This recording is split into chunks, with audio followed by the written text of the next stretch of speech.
el desempeño y ser un entrenador más exitoso y obtener mejores resultados en general. Creo que si fueran a hacer esto, verían cómo entrenan los entrenadores, sus técnicas y los resultados obtenidos. Y de México nos vamos a Lima. La pregunta la formulan del Instituto Nacional de Investigación y Capacitación de Telecomunicaciones del Perú. Adelante. Gracias. Don Armando, permítame 3 preguntas. ¿Qué diferencia hay entre un líder y un coach? Luego, ¿cómo conciliar la aspiración de amar a la gente con la natural competencia laboral que existe entre los integrantes de una organización? Y la última, ¿cómo mantener el respeto entre el coach y su gente? De repente una última, disculpe, ¿un buen coaching tiene que haber sido un buen jugador? Operativamente hablando. Gracias.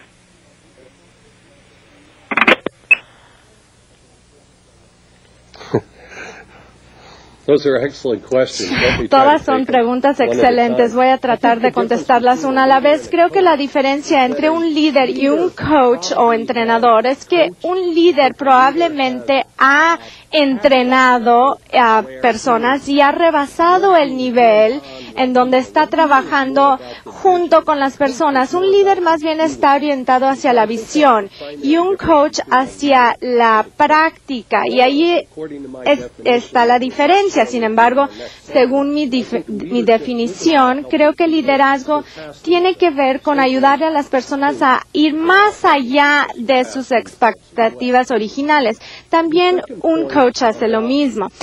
Su segunda pregunta, que habla de cómo amar o querer o estimar a las personas dado el entorno competitivo, bueno, creo que uno debe sentir orgullo y respeto por el ser humano en general. No hay líder alguno que haya podido lograr algo sin el apoyo de la gente, así que es importante que en el fondo estime o ame a las personas y respete las diferencias entre sí.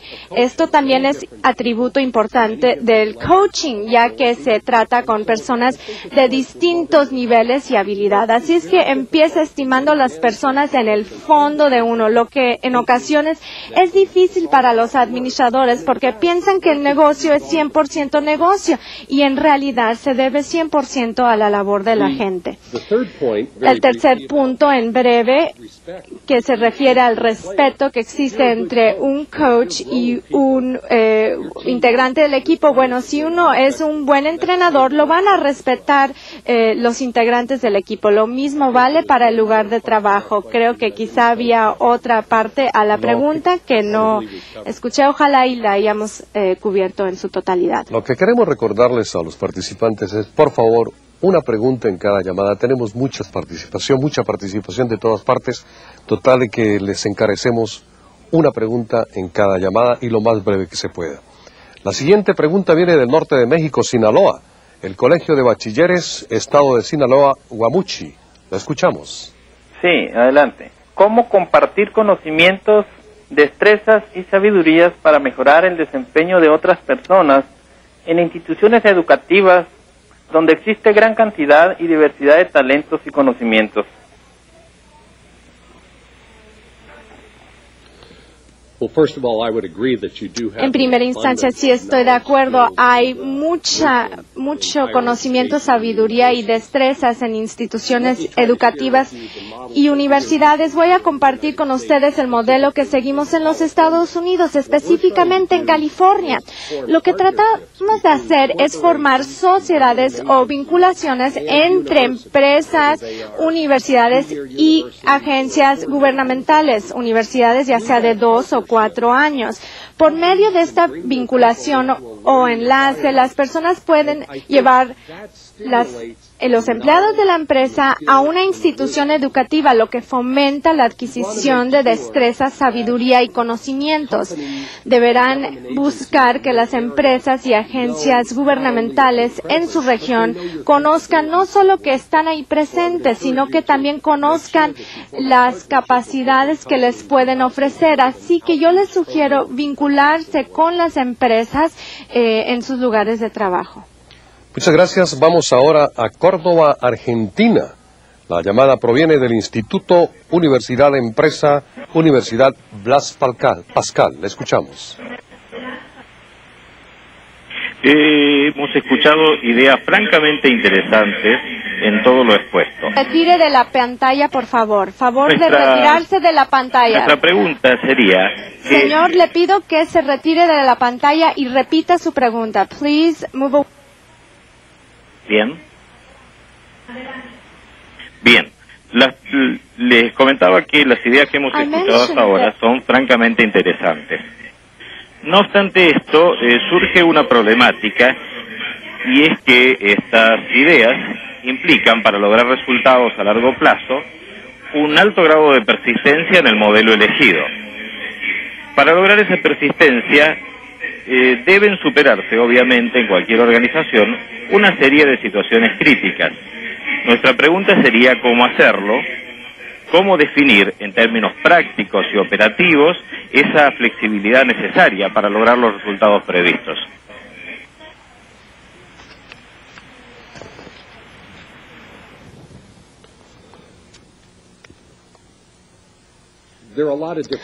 Hay muchas formas mediante las cuales uno pudiera analizar esto. Ojalá y supiera la información específica sobre su empresa o el reto particular al cual se enfrenta. Pero en mi trabajo con el Customer Relations Institute, en donde trabajamos con muchas empresas y organizaciones en todo el mundo, yo he visto que el reto más importante dentro de la organización en cuanto a formar o estructurar un programa de coaching o de mentor maestro, tiene que ver con una barrera cultural, y al decir cultura me refiero al estilo de administración o de liderazgo que los directivos superiores en una empresa utilizan para ya sea crear resultados o para motivar a su gente en base al miedo. Si uno tiene una empresa con base a una administración por miedo, bueno, será muy difícil crear un entorno exitoso para un programa de coaching, entrenador o mentoring maestro. Por otra parte, yo les comento que una forma en la cual podrán mejorar su desempeño a largo plazo, y sí, se tiene que contar con persistencia, es empezar dentro de su propio entorno, dentro de lo que uno puede controlar, es decir, su propio departamento, con los empleados que están bajo usted, para empezar a ver éxito a corto plazo.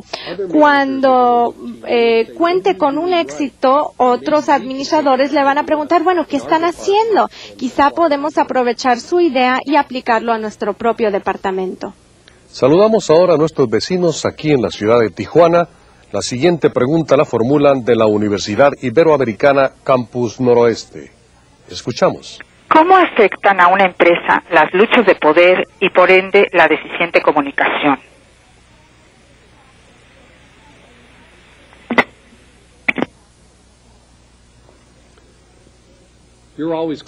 Siempre se verán estas luchas internas por el poder en una empresa, y es muy natural. La razón por ello es que, bueno, hay intereses distintos que compiten el uno con el otro, hay ideologías que compiten, enfoques de comercialización diferentes y recursos que compiten el uno con el otro por cuestiones presupuestales, así que siempre habrá esta lucha interna en una empresa. La clave, bueno, vendría a ser que obviamente hay metas y objetivos que su organización o empresa se haya fijado, y deberán garantizar que todos trabajan para lograr estas metas comunes. Hay muchas formas de poder alcanzarlas, pero en su empresa propiamente dicho deberán garantizar que todo el mundo está trabajando para lograr lo mismo. Se tiene que aceptar, en una empresa habrá conflicto, sin embargo, no es excusa para no trabajar juntos y hacer crecer la organización con este tipo de programa de coaching o mentoring. Vamos a atender otra llamada que nos llega también de la ciudad de Tijuana. Esta vez la hacen del Instituto Politécnico Nacional CITEDI Tijuana, Baja California, México. Buenos días. Buenos días. Como tiempo ¿Cómo atiende el programa de mentores la promoción laboral sin desanimar al resto del equipo que muestra otras habilidades no indispensables al interés de la organización? Gracias. Le voy a pedir que repita la pregunta, por favor. Favor de repetir la pregunta. Sí. ¿Cómo atiende el programa de mentores la promoción laboral sin desanimar al resto del equipo que muestra otras habilidades no indispensables al interés de la organización?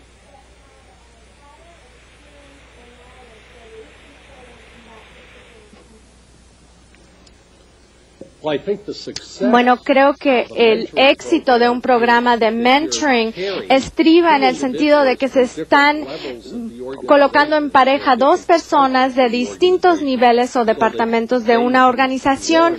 De esa forma, ellos podrán aprender de su contraparte. Por ejemplo, si Armando es director de altos mandos y yo acabo de iniciar, yo seguramente voy a aprender de él, pero él a la vez va a aprender de mí porque quizá él haya estado en la empresa 20 años y ya se le haya olvidado qué es ser alguien de recién ingreso.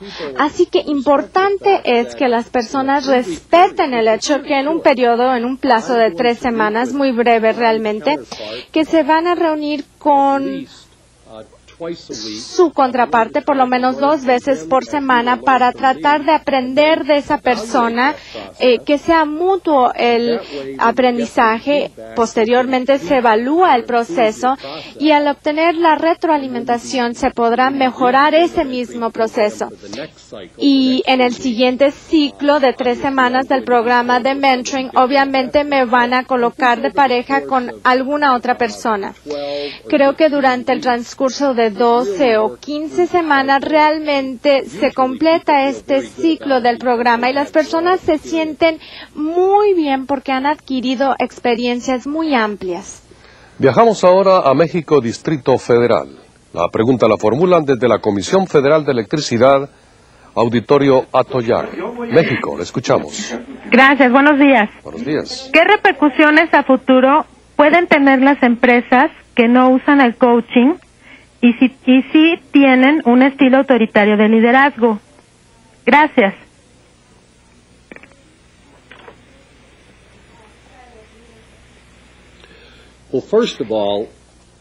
Bueno, en primera instancia se tiene que reconocer que hay muchas técnicas o tácticas distintas que se pueden utilizar, programas a los cuales se puede recurrir para hacer crecer su empresa. Creo que el problema fundamental en muchas empresas que no son progresistas, que mantienen el status quo, que no avanzan, es que ellos van a estar obligados a salirse de su negocio o van a estar obligados a cambiar. Así que las repercusiones a largo plazo de no implementar cierto tipo de programa de crecimiento o fomento de liderazgo en donde se invierte en las personas y las ayuda a desarrollar, bueno, estas personas se saldrán de la empresa o de la agencia y van a perder esa experiencia y se tardarán mucho y requerirán de muchos fondos para recuperar esas pérdidas. Eso vendría a ser el resultado más adverso. Nos conectamos ahora con República Dominicana. La pregunta la formulan desde la Universidad del Caribe en Santo Domingo. Escuchamos. Buenos días. ¿Cuáles son las características o cuáles son los indicadores numéricos que puede tener la empresa para medir un liderazgo eficiente?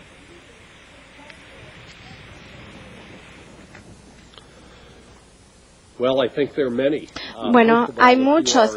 En primera instancia, si es una empresa que está en la bolsa, se puede analizar a qué precio están cotizando las acciones. En el deporte, la mejor forma de evaluar su liderazgo es los juegos ganados versus los juegos perdidos. Entonces, en cuestión de la bolsa, si van por la delantera, entonces el liderazgo es el apropiado. Otra cosa que se puede medir es la productividad productividad por empleado, ¿qué tanto gana la empresa por empleado? Hay muchas formas distintas mediante las cuales podremos nosotros medir el liderazgo y la productividad, y si nosotros, o si gusta brindarme su nombre y dirección, con gusto les envío una lista de cómo medir desempeño o los resultados. Regresamos ahora al Estado de México. La siguiente pregunta la formulan de la Universidad Nacional Autónoma de México, Universidad Hispanoamericana, Coacalco, México. El coach debe compartir sus dudas, miedos y errores. ¿Y cuál es el perfil del coach en países en crisis? Gracias desde la Universidad de Coacalco. Hasta luego.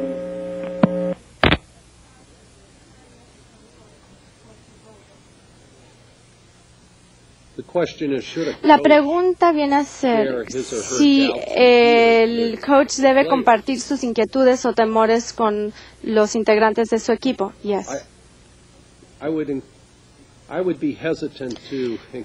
Bueno, no sé si le recomendaría al coach compartir sus temores o miedos con los integrantes de su equipo, los jugadores, porque bueno, los jugadores, o en este caso los empleados, ven al coach, a su entrenador, para que los inspire, para que los oriente, para que los guíe en cuestiones espirituales casi. Si usted y yo estuviésemos alistándonos para el gran juego, o en cuestiones de negocios, si estuviéramos tratando de preparar el lanzamiento de un producto muy importante, y el gerente o el coach se nos acercara y nos dijera, bueno, yo no sé realmente si pueden hacer lo que tienen que hacer, eso a la vez iba a reducir la confianza en sí mismo, y esto afectaría a la organización.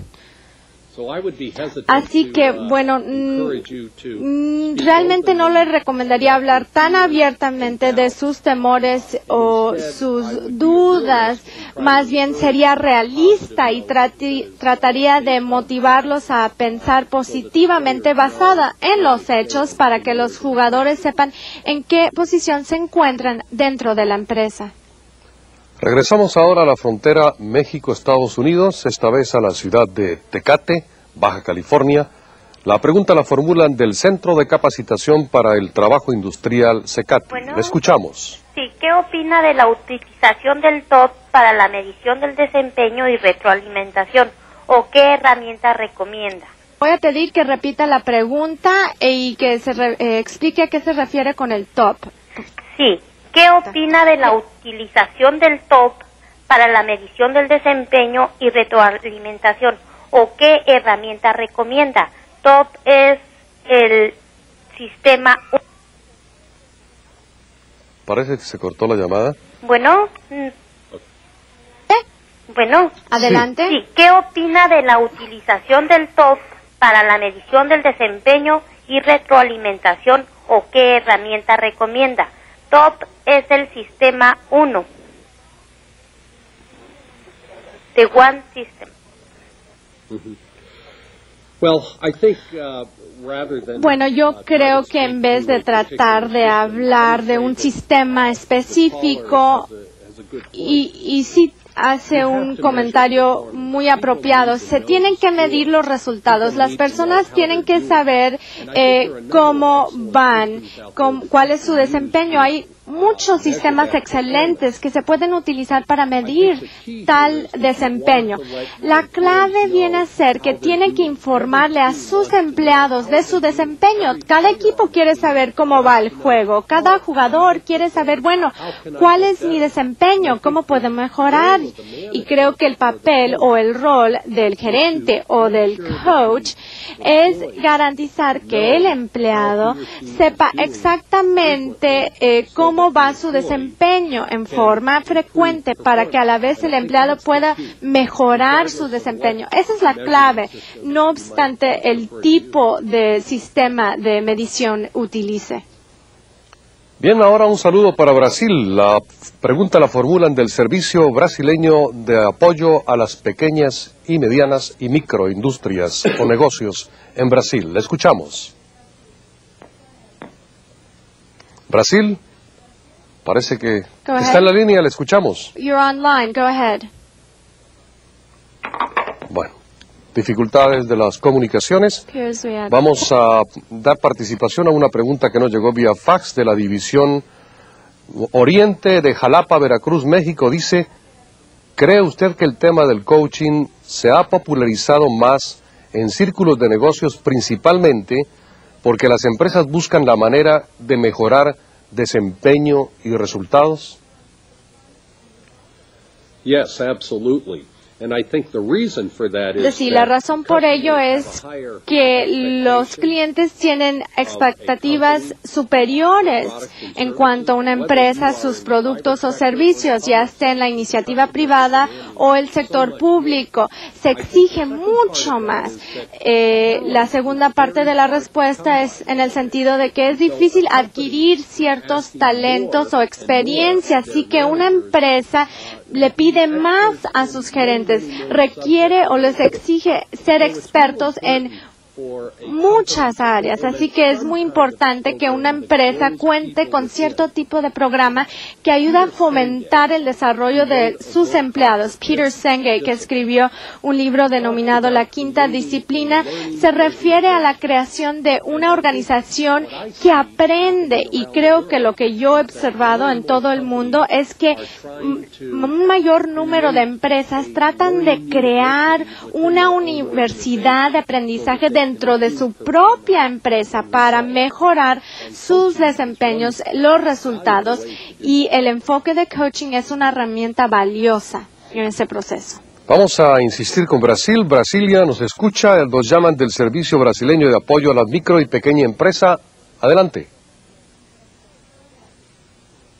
Brasil.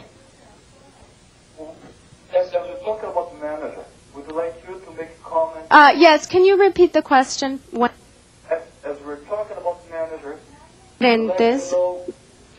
Quisiéramos saber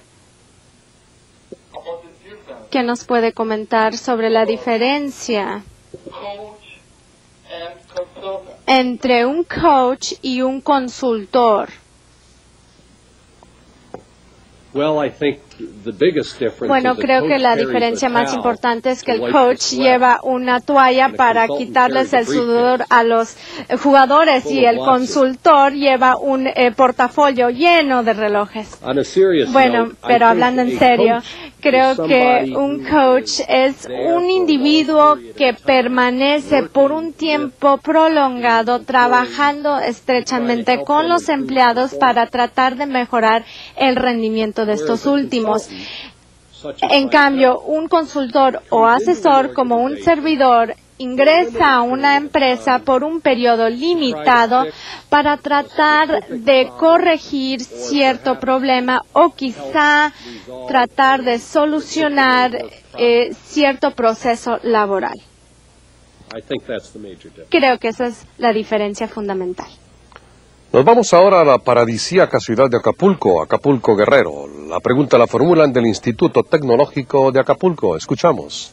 Buenos días. ¿Cómo hacer que los líderes cumplan con lo que dicen? Es decir, ¿qué mecanismos podemos crear los subordinados o colaboradores para apoyar al líder a que cumpla con lo prometido?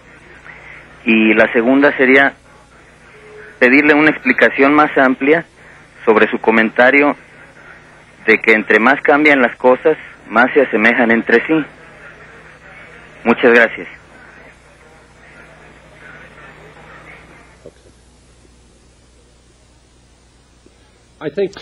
Creo que a manera de responder a la primera pregunta, que hace referencia a que cumplen con lo que digan, es muy importante contratar al líder apropiado en un principio. Segundo, una de las cosas que puede hacer el líder es crear una cultura de aprendizaje abierto, de confianza, de respeto mutuo. Y estos valores son valores que empresas progresistas y agencias gubernamentales con las cuales he colaborado están incorporando a su cultura organizacional. No se les podrá motivar a la gente a tomar riesgos y ser innovadores si se administra en base al miedo. Entonces yo creo que es esta es una forma fundamental para garantizar que los líderes cumplan con lo que digan. Con referencia a su segunda pregunta, sobre mi comentario de que entre más cambian las cosas, más siguen igual. Yo creo que en los últimos años, en el sector de negocios, nosotros realmente hemos completado un círculo o un ciclo. Hemos intentado utilizar muchas técnicas y herramientas para enseñarle a las personas, pero según lo que escribió el Dr. Drucker, en el sentido de que el cliente es la razón de ser del negocio, viene a ser un muy buen ejemplo de esta expresión. Entre más cambian las cosas, más siguen igual. Nosotros en un momento nos distanciamos del cliente y ahora 50 años después de lo que sugería el Dr. Peter Drucker, hemos regresado al cliente como la pieza fundamental de cualquier negocio. Muchas gracias. Continuamos ahora con el módulo 2, en el cual el señor Hinton nos explicará la mecánica de algunas estrategias de liderazgo que deberían implementar en sus organizaciones para llegar a ser una organización de clase mundial.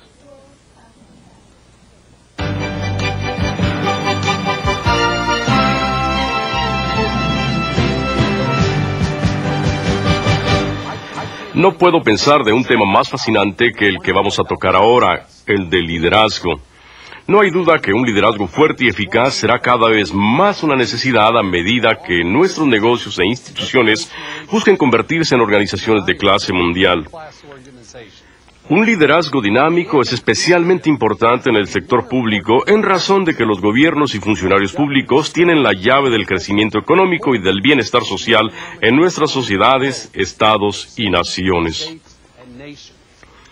En el análisis de estrategias de liderazgo para organizaciones de clase mundial que quiero presentar, pretendo llevarlos más allá del examen tradicional del concepto de liderazgo, es decir, el examen de la personalidad y los aspectos de carisma que tienden a dominar la mayoría de las discusiones respecto a lo que hace un líder exitoso. Yo más bien quiero llevarlos a un nivel de perspectiva más alto, desde donde podemos medir el éxito de un líder sobre la base de lo que él o ella ha realmente logrado. En otras palabras, enfoquémonos hacia los resultados del liderazgo. El año pasado, mientras realizaba la investigación de un nuevo libro que se intitulará Lecciones de liderazgo que he aprendido en campos de golf, 72 maneras de lograr par, yo jugaba un round de golf en Kansas City en compañía de un amigo muy simpático de nombre Fred. Fred ha estado cerca del golf por muchos años, por lo que estaba ampliamente familiarizado con todas las excusas y malos chistes que se escuchan en ese ambiente. Habíamos ya terminado de jugar el primer hoyo en un campo de golf muy difícil. Bueno, en realidad, el primer hoyo especialmente es muy difícil para mí en cualquier campo de golf. Pero Fred me preguntó, ¿cuál fue tu puntuación en ese hoyo, Tom? Como la mayoría de los golfistas, yo comencé a recordar y a explicarle cada uno de mis golpes para llegar a ese hoyo. Fred me interrumpió cortésmente y me dijo, no tengo espacio en mi tarjeta para anotar todo eso. Solo dame un número. En respuesta le dije, 7. Ese breve intercambio fue un recordatorio muy marcado de que el liderazgo, como el golf, finalmente se traduce en resultados. Si ustedes son como yo, estoy seguro de que también les encantaría explicar todos los detalles de cómo logró su puntuación o score de golf. Pero en el análisis final, lo único que todo el mundo quiere o necesita saber es el resultado final. Es decir, cómo es que usted terminó el juego. Y ese número en su tarjeta de puntuación o score en realidad nos sintetiza toda la historia de lo sucedido, pues se refiere a lo que estamos siendo medidos. Es decir, nuestro desempeño. Una razón del por qué muchos de nosotros tenemos dificultad en desempeñarnos exitosamente como líderes es porque el liderazgo es un arte. Y por su propia definición, cualquier arte es difícil de dominar. Solo pregúntele a cualquier músico, artista o atleta consumado. Es extremadamente difícil mantener la excelencia en todo momento. Esta es la causa del por qué la mayoría de los equipos deportivos no repiten frecuentemente como campeones, ya sea en fútbol, béisbol u otros deportes. Lo que sucede es que el estándar de éxito constantemente se está elevando para todos los líderes de este altamente cambiante y competitivo mundo que vivimos hoy en día. Como dice la expresión bíblica tan elocuente, muchos son llamados, pero pocos los escogidos. Irónicamente, sin embargo, yo creo que todos somos líderes. Inclusive considero que ustedes y yo todos los días tomamos decisiones que nos ayudan a crecer y madurar y desarrollarnos como individuos. Y estas mismas decisiones hacen que avancen nuestras empresas, nuestra comunidad, nuestras ciudades y naciones y finalmente nuestro planeta. Además, todos somos líderes porque cada uno de nosotros encuadramos dentro de la definición de lo que es un líder funcional. Un líder funcional es alguien que tiene la autoridad para tomar decisiones y ejerce esa autoridad tomando dichas decisiones, aceptando finalmente las consecuencias de sus acciones, ya sea para bien o para mal. Esa es mi definición de líder funcional. Para algunos de ustedes que han leído mis libros o que me han escuchado hablar en años pasados, ustedes saben que yo defino liderazgo en términos humanos, porque un líder exitoso no solo debe de poder funcionar en términos de tomar decisiones, sino que él o ella deben de poder implementar sus decisiones a través de su gente. Así que la definición de liderazgo que yo prefiero adoptar es la siguiente. Liderazgo es la habilidad para ayudar a que los individuos y las organizaciones vayan más allá de ellas mismas. En otras palabras, el concepto de liderazgo, antes que nada, es un concepto que se relaciona con la capacidad de las personas, pero finalmente se define en términos de cómo actuamos y cómo creamos resultados. Permítanme compartir con ustedes una reciente conversación que tuve con otro autor que refuerce este punto sobre la dimensión funcional y la dimensión humana del liderazgo. La señora Lori Beth Jones, talentosa escritora y expositora, autor del libro Jesus CEO, habló conmigo recientemente sobre el tema del liderazgo. En nuestra conversación dialogamos sobre los atributos claves de un líder exitoso. Concluimos que a través de la historia de la humanidad, los líderes más famosos han sido hombres y mujeres que han cumplido con los siguientes criterios. Primero, todos supieron cómo cultivar y desarrollar el talento humano. Segundo, sus intenciones eran honorables, éticas y servían para el bien de la humanidad. Y tercero, todos lograron resultados extraordinarios. Obviamente, Jesús de Nazaret, la figura central de la prolífica obra de Lori Beth Jones, más que califica como un líder de gran éxito bajo el más exigente criterio. Yo creo que Mahatma Gandhi